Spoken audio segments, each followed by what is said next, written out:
জানে মালটা আমাকে কিভাবে ভাঙাতে চাইছে। তুমি বলো। 8টা আলু নিতে আসে, চারটার পয়সা দেয় কখনো?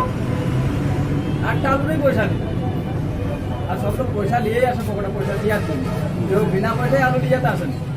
চাষিরা চাষ করছে, তারা কি ভালো আছে? না, কোনো চাষি ভালো নাই, চাষ করে কোনো চাষি ভালো নাই। ভালো নেই। না, সব বলে গলায় দড়ি পড়ে আছে। আচ্ছা, তোমরা যে আলু কিনেছো, তোমরা কি লাভবান হবে না কি হবে সেটা না, জানো? আমরা লাভবান হবো না, আমরা বিষ খাওয়ার জন্য রেডি হয়ে আছি। আচ্ছা, কি আলু নিয়েছো? আমি পোখরাই লিছি, পচা আলু, কি পচা আলু লিছি আজ। পচা আলু? হ্যাঁ। তো কম পয়সায় খাও কেন? কম পয়সায় লিখি তো বেশি দামে লিছি।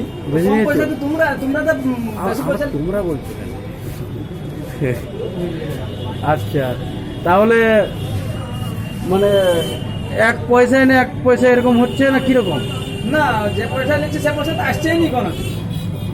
আর বছর তবু হয়েছে, এই বছর তো কি হবে সে বলা যাবে না, বিষ খাওয়া হবে এই বছর।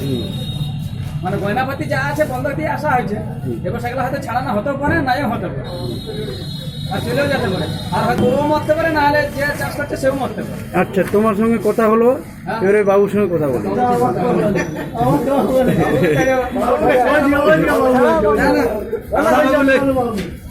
আচ্ছা, বলুন, আপনার চাষির সম্বন্ধে কিছু বলুন। চাষিরা তো মরবে আর কি, তোরা থেকে তোমার কাজ, তোমরা বড় লোক করছে। তোমরা বলা চলবে। আমরা বাবু সাংবাদিক, আমাদেরকে বলে লাভ নেই। মানে কিরকম আর চাষে কিরকম ফলন ভালো হবে বলে মনে হয়? টাকা ব্যাংকে নিচ্ছে না।